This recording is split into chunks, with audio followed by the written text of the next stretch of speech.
피는 물보다 진하다는 말이 있죠. 가족 간의 끈끈한 우애와 정이 어떤 것인지 보여주는 사연이 도착했는데요. 오늘 이야기 들으시면서 여러분들도 많은 감동 느끼시길 바랍니다. 그럼 이야기 시작해 볼게요.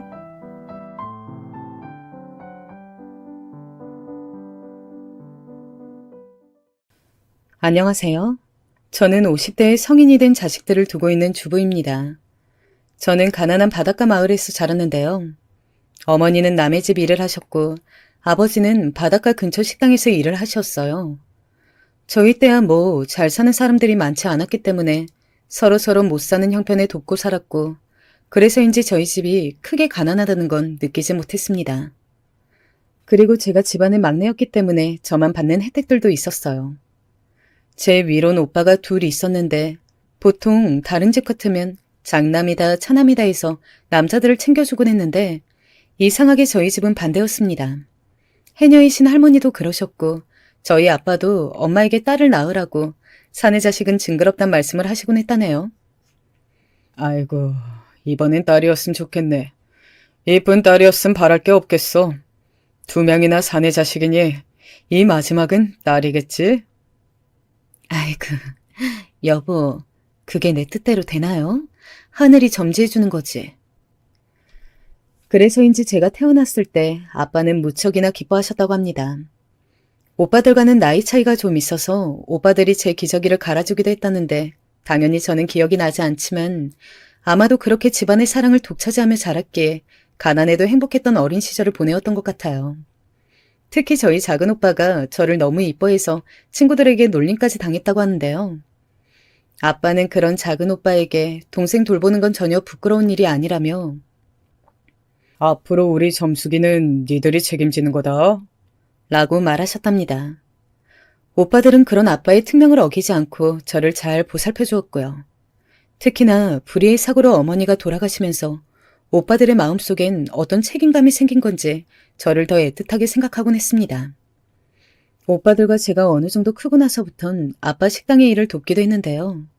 아빠는 귀한 딸 손 다친다며 해산물을 손질하지 못하게 했지만 제가 손님들에게 말을 잘 붙이고 하니 음식을 나르게 되었죠.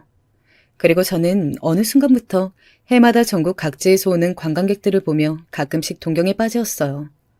언제부터였는진 기억이 나지 않지만 특히 제가 그중 가장 동경했던 곳은 서울이었습니다. 오빠, 서울은 어떤 곳일까?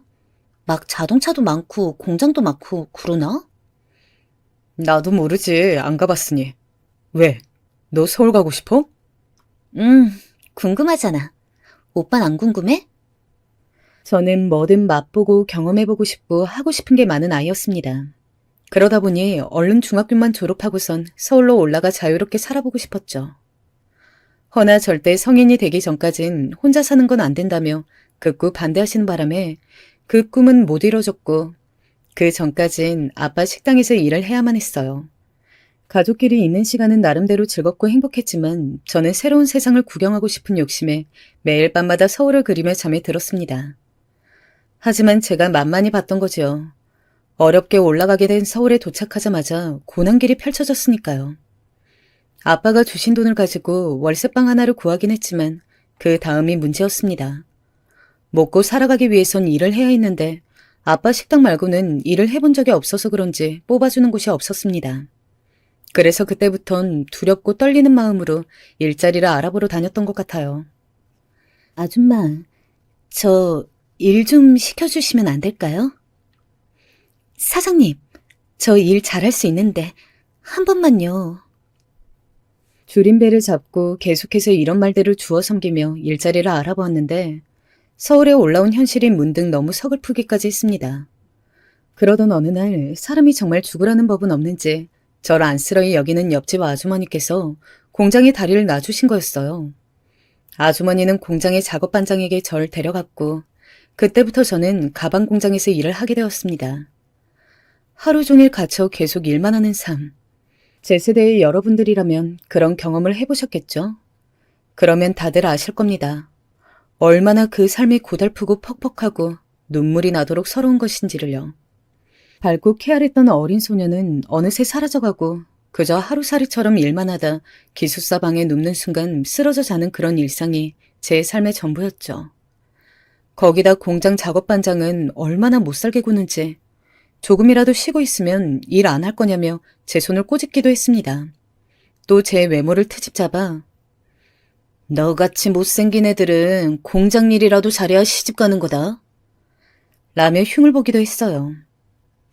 지금이라면 상상도 못할 일들이 참 많이 일어난 시대였습니다. 그때마다 아버지에게 연락이라도 하고 싶었지만 괜히 걱정 끼칠까 싶어 그저 마음속에서 아버지와 오빠 얼굴을 그리며 어떻게든 버텨야지 하는 생각만 했죠. 대신 저에겐 영숙이 언니가 있었어요. 영숙 언니는 저보다 3살이 많은 언니인데 워낙 일찍 공장에 들어온 터라 공장 일이 익숙한 사람이었어요. 언니가 저를 달래주고 가끔은 제 일감도 대신 해준 덕에 그나마 버티고 일할 수 있었습니다. 점수가 조금만 고생하자. 우리 여기서 돈 벌어 나가면 되잖아. 알겠어요, 언니. 그렇게 언니와 함께 3년 정도를 공장에서 버티고 나니 어느새 사람이 그런 험한 일에도 적응을 하게 되더라고요. 이제는 때려칠 생각조차 하지 않았고 고향에 어느 정도 월급을 붙일 수 있게 되었습니다. 그리고 그 시기가 끝나고 제 인생에도 볕든 날이 오게 되었습니다. 바로 남편을 만나면서였어요. 남편을 만난 건 영숙 언니를 통해서였는데요. 어느 날 영숙 언니가 제게 점수가 너도 이제 슬슬 남자 만나 가정 꾸릴 때 되지 않았니? 언니가 꽤 괜찮은 남자를 아는데 한번 만나보지 않을래? 하더군요. 남자를요? 그때까지만 해도 한 번도 남자 경험이 없었던 저는 어딘지 영숙 언니의 말이 무섭게 느껴졌지만 한편으로 호기심이 생기기도 했습니다.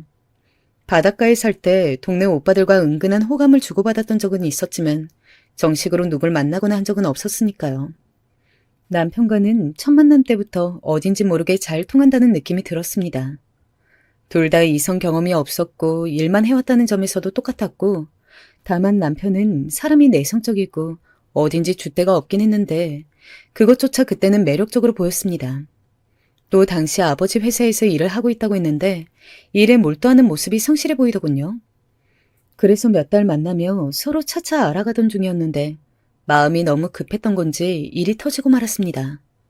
예상하신 분들도 있으시겠지만 네, 실수로 애가 들어서고 말았던 거죠. 갑작스레 터진 일에 남편도 저도 어찌할 바를 몰랐죠. 고향에 있던 부모님 생각도 나고 오빠들 생각도 나면서 이 소식을 어떻게 전해야 할지 앞이 까마득했습니다. 그런데 곰곰이 생각하던 남편이 이왕 생긴 김에 얼른 낳고 가정도 꾸리자며 의외의 추진력을 보이더라고요. 점수가 나는 너랑 결혼하고 싶다. 우리 잘 만나고 있으니까 어차피 결혼했을 거 조금 빨리 한다 생각하자. 우리 어머니도 보여주고 싶어. 어머니부터 보러 가자. 남편은 하루빨리 시어머니를 뵈러 가자 재촉했고 그 바람에 저는 시댁의 그 높은 문턱을 넘어서고 말았습니다. 뱃속엔 아이를 뵌 채 말이죠. 그런데 시어머니는 저를 보자마자 혀를 끌끌 차셨습니다. 남편에게 저에 대한 이야기는 대충 들었는지 딱히 저에게 물은 말도 없었어요. 그저 물 한 컵 내어주고는 한숨 쉬고 혀만 차실 뿐이었죠. 옆에 있던 시아버지께서는 저를 본체만 채 하셨고요. 잔뜩 긴장한 채 어머니를 뵈러 갔는데 막상 말씀이 없으시니 제가 먼저 말을 하자 싶어 입을 떼었습니다. 어머님, 저 처음 뵙겠습니다.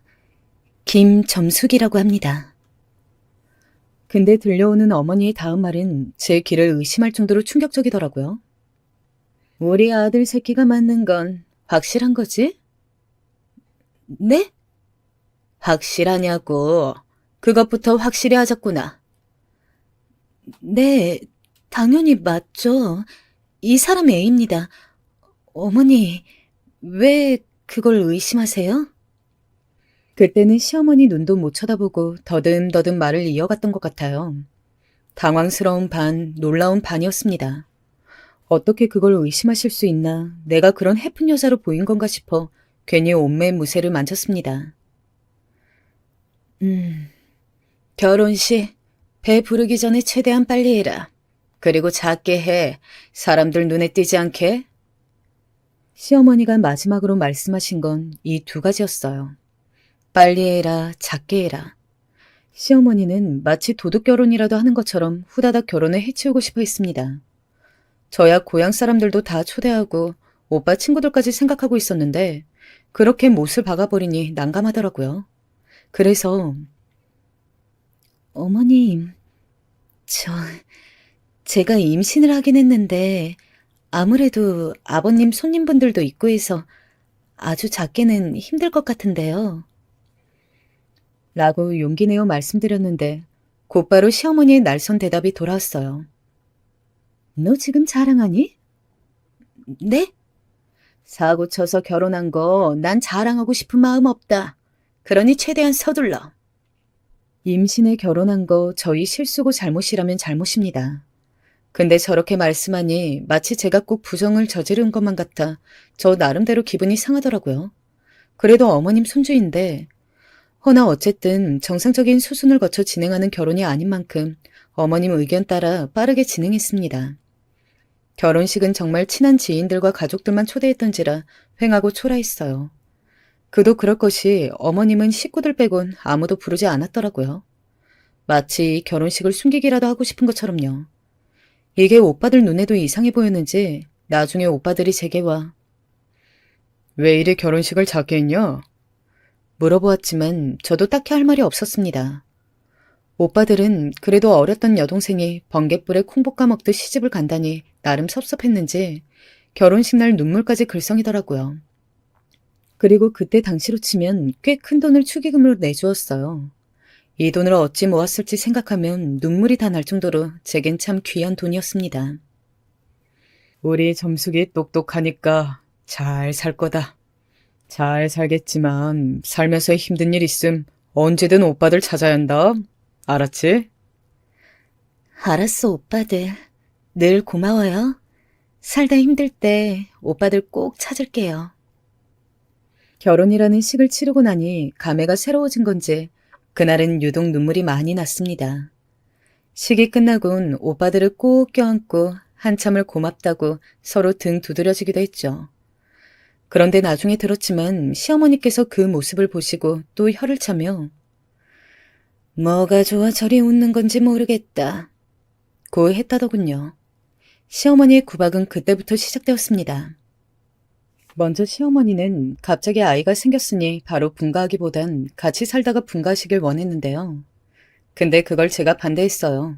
시댁살이가 두렵기도 했지만 그보다도 어차피 아이 생기면 제가 보살피고 돌보고 할 일이 많을 텐데 시댁에 그 짐을 드리기도 싫었고 저희 부부 둘이서 헤쳐나가고 싶었거든요. 시어머니는 그걸 꼬투리 잡아 거세게 반대를 하기 시작했고요. 아니, 그럼 니들이 무슨 수로 돈을 모으겠다는 거야? 같이 살기라도 해야 절약이 되지. 니네 둘이 나서서 펑펑 써제끼면 애는 어쩌려고 그러냐? 애 생각은 안 하냐? 그건 네 시엠이 말이 맞다. 나가 살면 다 돈이야. 니들이 세상 물정을 몰라. 어머님, 아버님, 그게 아니고요. 저희도 저희 나름의 계획이 있어요. 작은 집에서 시작하는 것이만 아껴 쓸 자신도 있고요. 절약하며 잘 살 테니 한 번만 지켜봐 주세요. 뭘 잘한다고 살아보지도 않았으면서. 시어머니는 못마땅한 듯 혀를 차셨지만 결국 저에게 한 발 양보해 주셨습니다. 덕분에 저희는 따로 분가하여 단칸방에서 신혼살림을 시작하게 되었죠. 연애만 해봤지 처음 해보는 결혼 생활은 낯설기도 하고 새롭기도 했습니다. 남편 속옷 빨래를 해주고 가끔은 남편이 절 대신해서 밥을 차려놓고 남편은 가부장적인 집안에서 자란 것 같은데 희한하게 살림에 여자 남자가 없더라고요. 저희 때만 해도 집안 살림은 여자가 해야 한다는 인식이 강했는데 남편은 에이, 그런 게 어딨어. 시간 남는 사람이 하는 거지 뭐. 하며 자신이 손수나서 밥을 안 치곤 했습니다. 이런 점이 남편의 장점이었죠. 하지만 단점이 있었다면 사람이 뭐랄까? 지나치게 우유부단한 점이 있었습니다. 착하고 순한데 뭐든 결정하는 걸 어려워했어요. 그리고 너무 착하게 보이는 나머지 다른 사람들에게 이용당하기도 좋았고요. 저는 그런 점을 우려해 남편에게 항상 말하곤 했어요. 여보, 나는 당신이 선한 것도 좋고 다른 사람 배려하는 것도 좋은데 그래도 가끔은 자기 의견도 말해야 해요. 안 그럼 회사에서 무시당할 수 있으니까. 하지만 그러면 남편은 허허실실 웃으며 그럴 리 없어. 걱정 마. 라고 말하곤 했지만 어쩐지 불길한 예감이 들었습니다. 아무쪼록 그렇게 10달을 품어 소중한 아이를 출산하고 저는 제대로 된 산후조리도 하지 않은 채 바로 육아전선에 뛰어들었어요. 아이를 먹이고 재우는 것만 해도 시간이 없었기에 너무 힘들었지만 남편은 당시 시아버지의 호출로 길게 출장을 가는 바람에 저를 도울 수가 없었습니다. 남편이라도 있었다면 육아가 좀 쉬울 텐데 매일 밤 아기를 껴안고 자면서도 남편이 그리워 가끔은 눈물도 흘리곤 했습니다. 그러던 어느 날 남편이 출장에서 돌아와 육아를 도와줄 수 있을 무렵 이제 좀 마음이 편해지겠다 싶었는데 시어머니가 들이닥치더군요. 시어머니는 반찬을 갖다 준다는 명목으로 들어오시곤 했는데 항상 제가 옷차림을 제대로 하고 있지 않을 때 들어오셔서 민망할 때가 많았습니다. 너 남편 밥은 제대로 해주는 거니? 네, 어머님. 그럼요. 요즘 이이가 멸치볶음을 좋아해서 많이 먹이고 있어요. 예, 골고루 해라, 골고루. 한 가지 반찬만 하지 말고. 그럼요. 이래봬도 저 요리 잘해요. 어머님, 근데 여기까진 어쩐 일이세요? 어머님 오실 줄 알았으면 뭐라도 사왔을 텐데. 됐다. 집에서 먹고 왔으니 좀 함께 여기 치워보거라. 집이 이렇게 좁아서야 원. 그러게 내 말 들었으면 오죽 좋아. 나가서 이게 웬 생고생인지. 궁시렁거리는 시어머니의 말은 애써 흘리며 자리를 만들어드렸어요. 시어머니와 몇 날 며칠 부대껴보니 시어머니는 맞서려 하지 않으면 그냥 화를 냈다가도 혼자 삭히시는 성격이시더라고요. 그래서 화는 났지만 그냥 못 들은 척 흘리는 게 상책이었습니다. 그리고 어찌됐건 아이의 할머니이기도 했으니 그에 맞는 대우를 해드려야 한다고 생각했고요. 그런데 시어머니는 살림으로만 잔소리를 하시는 게 아니고 언제부턴가 아이 성별로도 유난스럽게 굴더라고요. 처음에 애 태어났을 땐 별말 안 하시더니 저희 딸아이가 크고 나자 얼른 아들을 낳아야 한다. 그래야 우리 집안 대를 잇지. 하고 보채시는 겁니다. 다른 건 몰라도 딸아이란 이유 하나로 자꾸 그러시니 저도 속이 상했어요. 어머님, 아시다시피 아직 저희 첫째 이제 1살인데요. 터울 있게 낳고 싶어요. 그리고 아직 저희 경제적인 사정도 넉넉지 않고요. 그래서 내가 말하지 않았니? 돈은 모을 수 있을 때 모으는 거라고. 네가 내 말만 들었어도 이 꼴이 났니? 계집애가 뭐야 계집애가. 너 이러다 둘째도 딸이면 어쩌려 그래? 셋째까지 낳아보려고? 어머님, 아이 들어요. 저희 아이 딸아이라도 소중해요. 어머님은 어떻게 생각하실지 모르겠지만요. 그러니 아이 앞에선 적어도 그런 말씀 하지 말아주세요. 뭐야? 여보, 얘가 지금 나한테 하는 말 들었어요? 기막혀 정말. 어딜 시엠을 가르치려 들어? 그래 너, 그 태도가 뭐냐? 네 집에서 그렇게 교육받았어? 어른한테 따박따박 말대꾸 하라 그러디? 가끔은 시어머니보단 시아버지가 더 얄밉게 굴 때가 있었는데요. 바로 이런 경우였어요. 시어머니한테 직언을 했다는 이유로 시아버지가 절 혼내실 때 말이죠. 혼나는 이유도 모르고 혼났지만 그때마저도 저는 제 의견을 굽히지 않았습니다.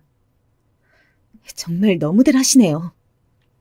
그 말만 하고 시댁을 나와버렸습니다. 그러니 그때부터 시부모님은 아예 작정하고 저를 미워하기 시작하더라고요. 대놓고 망신 주고 무안 주기는 기본이고 명절날 가면 가사도우미 부리듯 저를 대하곤 했습니다. 과일 깎기 못하면 그것도 못하냐며 트집 잡고 음식해야 한다고 2박 3일 불러다 사람을 못살게 굴고 이런 상황을 중재해 줄 수 있는 건 남편뿐이었습니다. 시댁에서 찬밥 신세 받는다 해도 남편이 중간 역할만 잘해주면 저도 사람 취급 받으며 살 수 있었어요. 그래서 어느 날 남편 붙잡고 이러저러 하니 너무 힘들다고 토로했더니 거기다 대고 이러더군요. 나보고 그럼 어떡하라고? 부모를 등지기라도 하라고? 그 말이 아니잖아 지금. 당신 왜 이렇게 답답해? 당신이 어머님 아버님한테 말 잘했어. 우리 엄마가 들을 사람이야?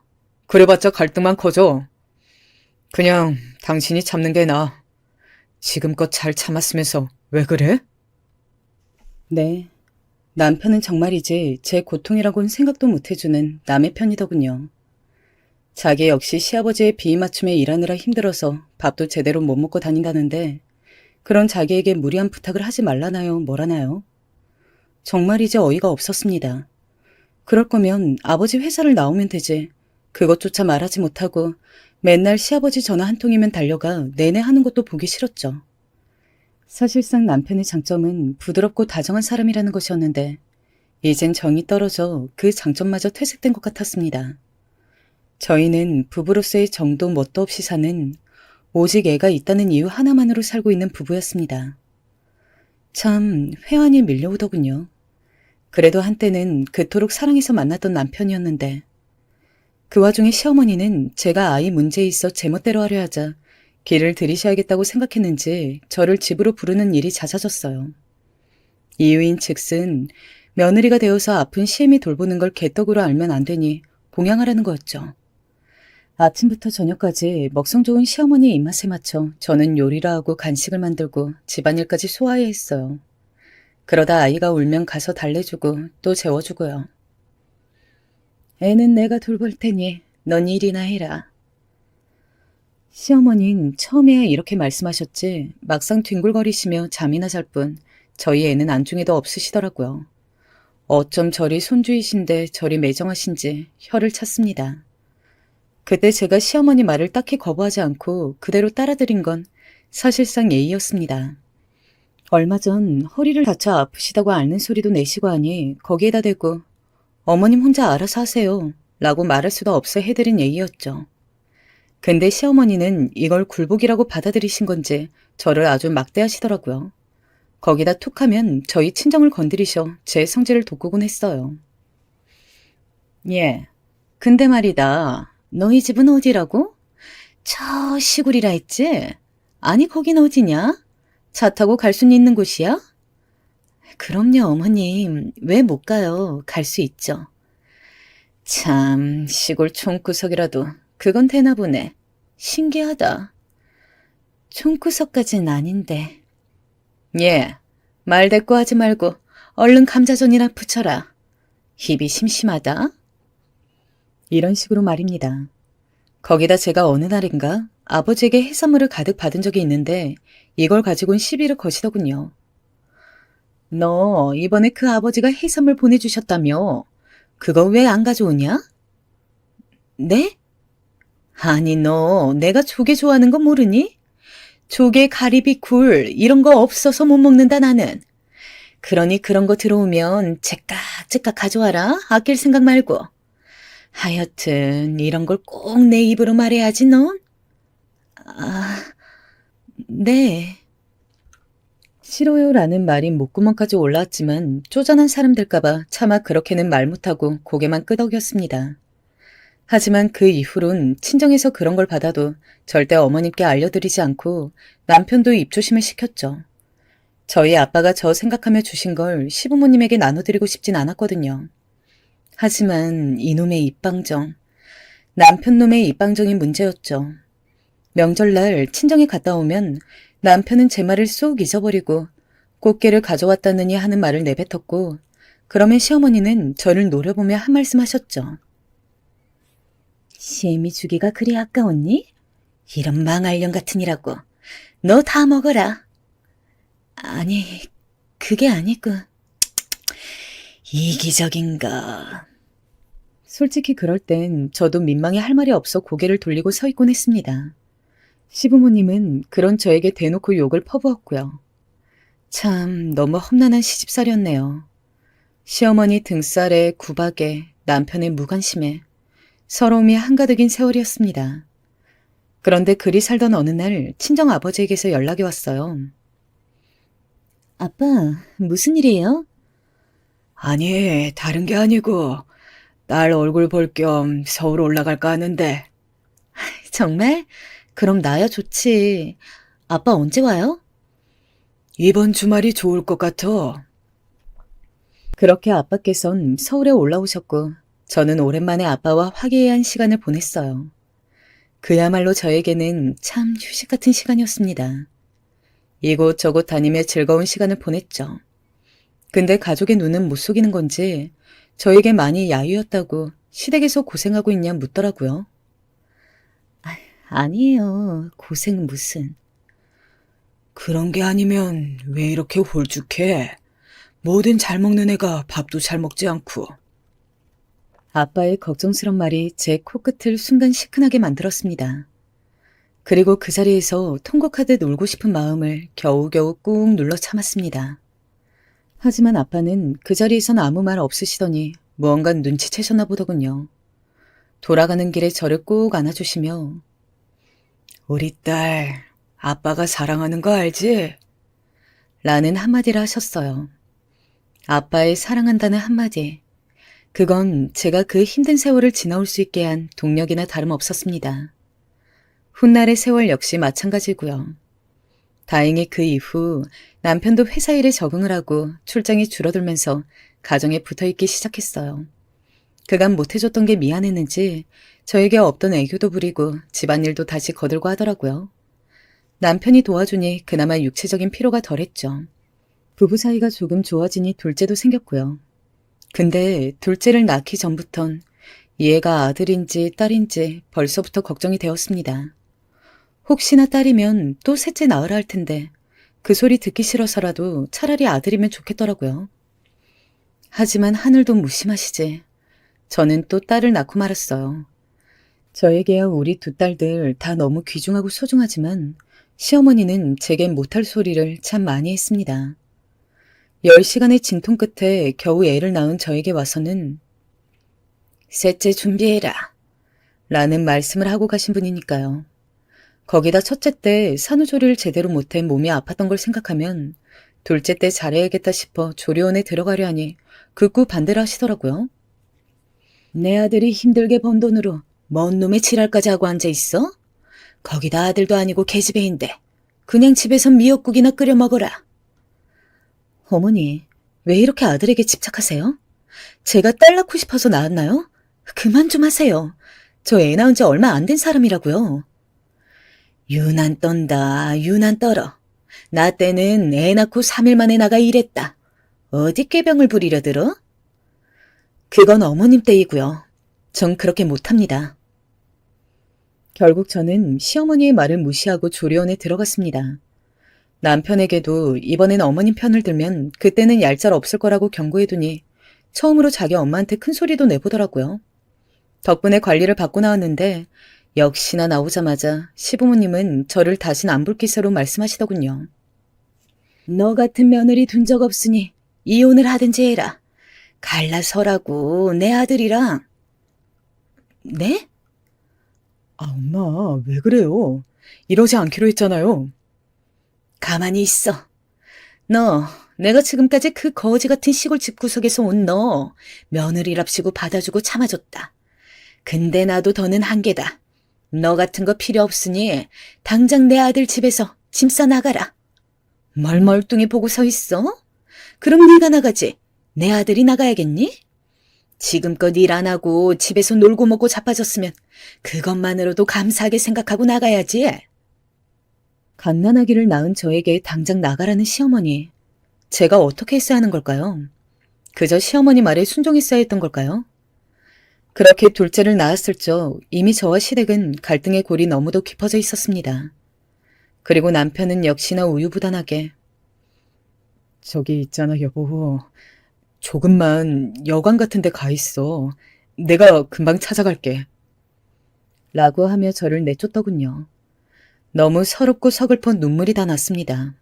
우는 게 더 자존심 상하는 거라는 걸 아는데도 그 순간엔 도저히 멈춰지지가 않더라고요. 하지만 여기서 나가면 제가 지는 거란 걸 알았으니 저는 꿋꿋이 버티고 있었습니다. 어디 한번 누가 이기나 해보자 하는 심정으로 시어머니 역시 버티고 서 있었고요. 저는 그렇게 피말리는 신경전 속에서 육아까지 해내고 있었습니다. 그러던 어느 날 정말로 제가 잠시 집을 떠나야 하는 일이 생기고 말았는데요. 바로 오빠에게서 온 연락 때문이었습니다. 점수가 너무 놀라지 말고 들어라. 지금 병원으로 좀 와야겠다. 아버지가 위급하시네. 오빠의 어조는 낮고 차분했지만 그 안엔 왠지 모를 불안이 가득했습니다. 병원에 도착하니 저를 향해 웃어 보이던 아버지는 이미 외양 자체가 너무도 달라져 있었습니다. 깡마른 몸매에 퀭한 눈밑. 전에 봤던 아버지의 모습이 아니었죠. 아빠. 우리 딸 왔구나. 보고 싶었는데 이렇게 보는구나. 오빠, 어찌 된 일이야 이게? 오빠는 조용히 저를 끌고 나와 아버지의 상태를 설명해 주었고 저는 휘청거리는 몸을 제대로 가눌 수도 없었습니다. 점수가 아버지 잘 보내드리자, 우리. 오빠도 코끝이 훌쩍이고 있었어요. 아버지는 시한부 선고를 받으신 후였습니다. 항상 저희를 위해 희생만 해오시던 아버지였는데 건강검진 한 번 챙겨드리지 못했다는 사실이 그렇게 죄스럽게 느껴질 수가 없었습니다. 저는 그날 아버지를 피해 오빠들과 울고 또 울었어요. 아버지는 반대로 많이 웃어주셨습니다. 어렸을 적 고향에서 있었던 이야기, 오래전 돌아가신 엄마 이야기를 하면서요. 아버지와 이야기가 끝날 때쯤 오빠들은 자기들이 있을 테니 저에게 집에 돌아가 있으라고 했습니다. 아이도 있잖아. 애기 보살펴야지. 네. 한 사람의 자식이기 이전에 이미 누군가의 부모였던 저는 낳은 아이에 대한 책임도 져야 했어요. 그래서 저는 어쩔 수 없이 발걸음을 돌려 아이를 돌보기 위해 올 수밖에 없었죠. 아이를 돌보면서도 아버지 생각뿐이었습니다. 아이에겐 미안했지만 곧 떠날 아버지가 생각나면 하루에도 몇 번씩 눈물을 짓곤 했어요. 근데 시어머니는 제가 이럴 때마다 예, 너 애 앞에서 그렇게 울면 못 쓴다? 왜 이렇게 우는 거니? 안 좋은 영향이라도 미치면 어떡하려고? 하며 뭐라 하더라고요. 모든 사람은 죽는다, 죽어. 그러니 청순 떨지 말아라. 아마도 이런 말씀을 하고 싶으셨겠죠. 전 듣기 싫어 대꾸조차 하지 않았습니다. 시어머니 또한 제가 이젠 자기 말을 철저히 무시한다는 걸 알았는지 본인 집으로 돌아가시더군요. 아버지에게 고비는 여러 번 왔습니다. 오늘 밤을 못 넘길 수도 있을 것 같다는 말이 들려왔을 땐 새벽에 남편과 함께 애를 업고 찾아가기도 했어요. 하지만 아버지는 너무도 굳건하셨습니다. 아버지, 제발 조금만 더 살아주세요. 힘내주세요.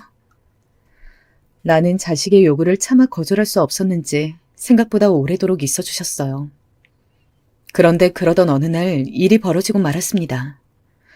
그날이 아직도 끔찍하게 생생한데요. 시어머니의 생신날이었습니다. 시어머니는 자기 생일이라고 오전부터 무척 들떠 있었습니다. 반면 저는 아버지 걱정과 육아에 지쳐 다소 기운 없이 요리를 하고 있었죠. 그런데 제게 누가 보면 내 생일상 아니고 제사상인 줄 알겠다? 얼굴 좀 피고 요리하지 그러니? 하며 퉁을 주시는 시어머니. 무시하고 불고기, 잡채, 파전 하나하나 만들다 보니 시어머니의 친구들이 오시더라고요. 집안이 금방 시끌시끌 왁자지껄해졌습니다. 그때였어요.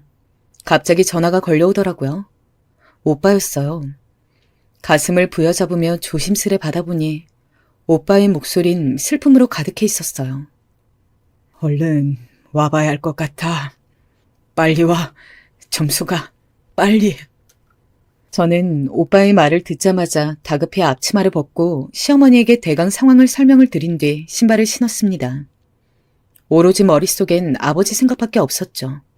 그런데 그때 시어머니께서 저를 붙잡으시며 그러더군요. 아니, 너 아님 음식은 누가 하라고? 어머님, 지금 저희 아버지가 위독하세요. 그래, 안다 알아. 근데 아니, 솔직히 말해서 고비가 뭐 한두 번이었니? 저번에도 고비라 했다가 가보니 아니었다며. 아닐 거다. 그러니 안심하고 얼른 내 요리나 마저 해주렴. 정 가고 싶거든 요리 다 하고 가거라. 어머니, 지금 장난치세요? 어머니가 하시면 되잖아요. 너야말로 지금 못하는 짓거리야? 내 친구들까지 있는 앞에서. 이게 시어미 생일을 뭘로 보고. 네 아버지만 중하고 시미는 중하지도 않아? 당장 들어와.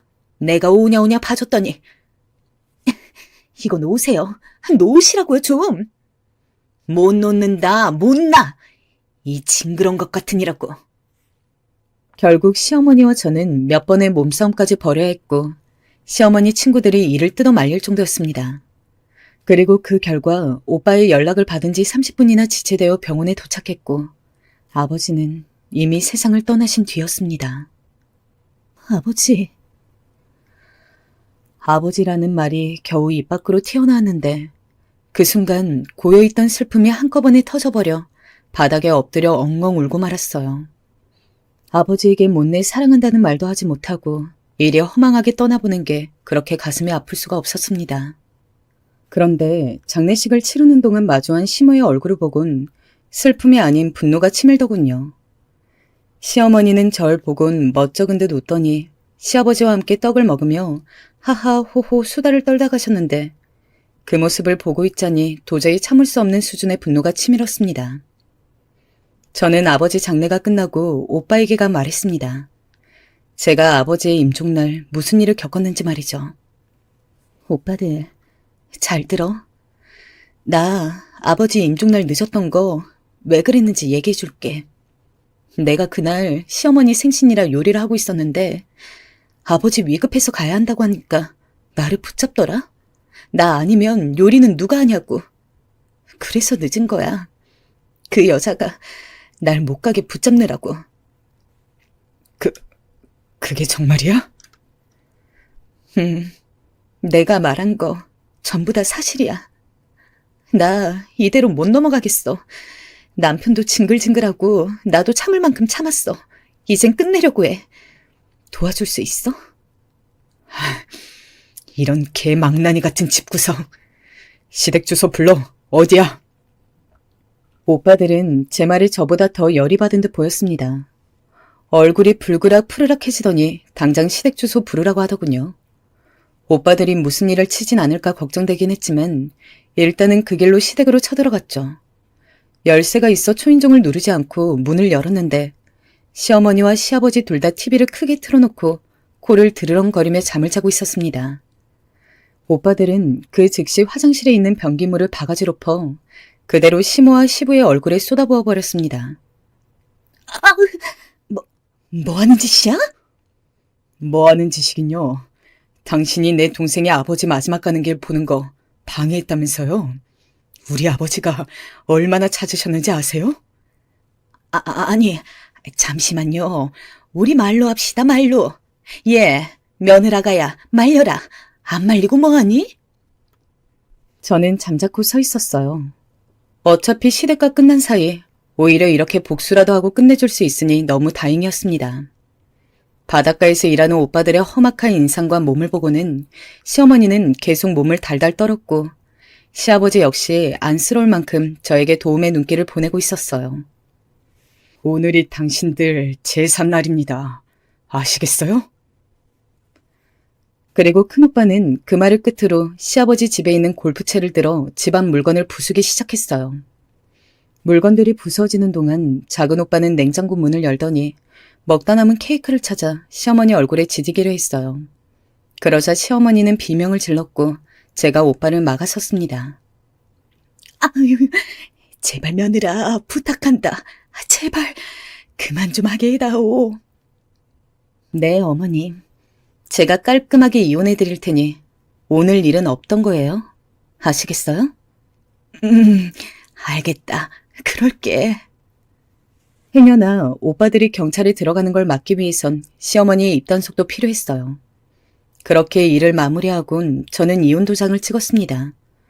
양육권도 모두 제가 가져왔고요. 설사 시댁 쪽에서 오빠들이 벌인 일을 걸고 넘어져 행패를 부리며 어쩌나 했는데 저희 큰오빠가 마지막으로 한 말이 먹혀들었나 봐요. 허튼 짓 하면 그땐 애들 풀 거라는 식으로 이야기했는데 시어머니가 단단히 겁을 먹었는지 순순히 양육권도 내어주더라고요. 남편과 이혼한 것에 후회는 없냐고요? 전혀 없습니다. 우유부단함을 넘어서서 자기 아내 하나 지키지 못한 남편을 무슨 남편이라고 이날 이때껏 데리고 살았는지 모르겠더라고요. 오히려 안 본다고 생각하니 속이 다 후련할 지경이었습니다. 그 이후 저는 애들 데리고 정말 열심히 후회 없이 살았습니다. 다행히 오빠들 일이 잘 돼서 지원도 많이 받았어요. 사실상 오빠들이 없었더라면 애 키우기 많이 힘들었을 텐데 오빠가 저희 두 딸들 교육비에 생활비에 그 무엇도 부족하지 않게 해주었기에 지금 이렇게 잘 키울 수 있었죠. 지금은 저희 두 딸들도 오빠들을 얼마나 좋아하고 따르는지 모릅니다. 문득 마무리하려니 저희 아버지 마지막 유언이 생각나는데요. 가족끼리 잘 보듬고 살아달라고, 특히 우리 막내딸 아프지 않게 지켜달라고, 이게 유언이었다고 하십니다. 그 유언을 듣지 못하고 보내드린 게 아직도 한입니다. 허나 오빠들이 아버지의 그 약속도 지켰고 저 또한 그랬으니 그걸로 아버지에게 효도한 것이겠죠? 아버지, 하늘에서 제 이야기 듣고 계시나요? 부디 어머니와 만나셔서 행복하게 사시고 계셨으면 합니다. 언젠가 우리 다시 만날 그날을 기다리고 있을게요.